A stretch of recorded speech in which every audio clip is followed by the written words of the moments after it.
একদিকে যখন পুলিশ আক্রান্ত তখন আরো একটা খবর দেখুন, পুলিশ পরিচয়ে প্রতারণা।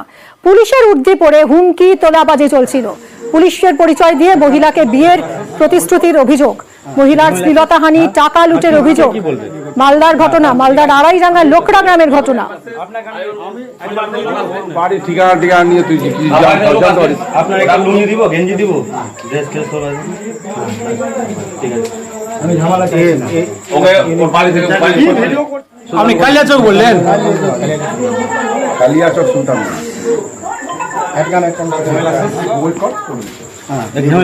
হ্যাঁ, আর কি কে কি বলবে? হ্যাঁ, বাড়ি ঠিকানা নিয়ে তুই কথা বলবো আমাদের প্রতিনিধি সেবকের সঙ্গে। সেবক, এই ব্যক্তি যে আদৌ পুলিশ নয়, ভুয়ো পুলিশ, সেটা বোঝা গেল কিভাবে?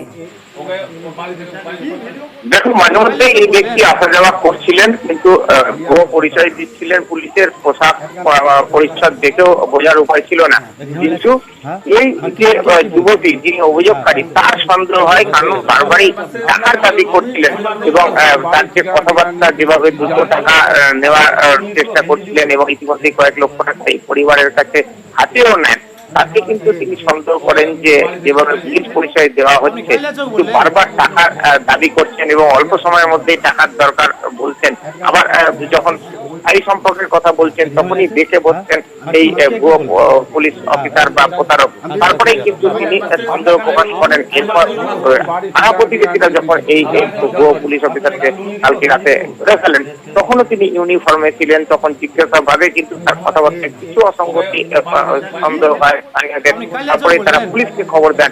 এই ব্যক্তি কিন্তু তখন হম্বিতম্বি করে এলাকা ছাড়ার চেষ্টা করেন, কিন্তু পুলিশ যখন আসে তারপর পুলিশ তাকে নিয়ে যায়। পুলিশের জেলাতেও যেটা জানা যাচ্ছে, প্রাথমিকভাবে নিজেকে পুলিশ বলে একটা পরিচয় দেওয়ার চেষ্টা করেছিলেন, কিন্তু এক সময় জিজ্ঞাসাবাদে ভেঙে পড়েন। তারপর স্বীকার করেন যে তিনি পুলিশ নয়।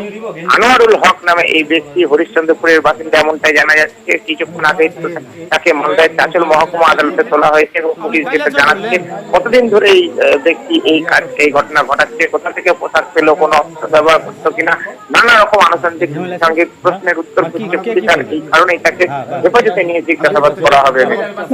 ধন্যবাদ সেবক। উনি বলছেন আমি একটা পুলিশ সমাজের সম্পর্ক। হ্যাঁ, তো আমার সঙ্গে কুরবানির পরের দিন সন্ধ্যাবেলা বাড়িতে বাবারা মেলা গেছিল, দিয়ে এসে খারাপ ব্যবহার করা হয়েছে, ভয় দেখিয়ে কথা বলতে বলতে।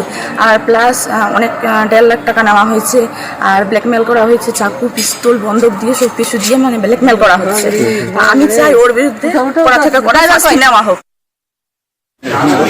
দাদা, আপনাকে কেন ধরেছে? আপনাকে কেন ধরেছে? আপনাকে বলুন বলুন বলুন, কেন ধরলো আপনাকে? আপনি কি পুলিশ, ভুয়ো পুলিশ? আপনি পুলিশের ইউনিফর্ম পরেছেন কেন?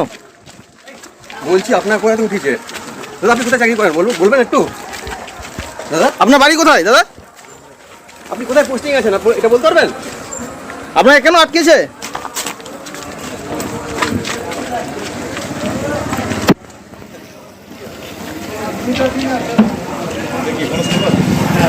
না না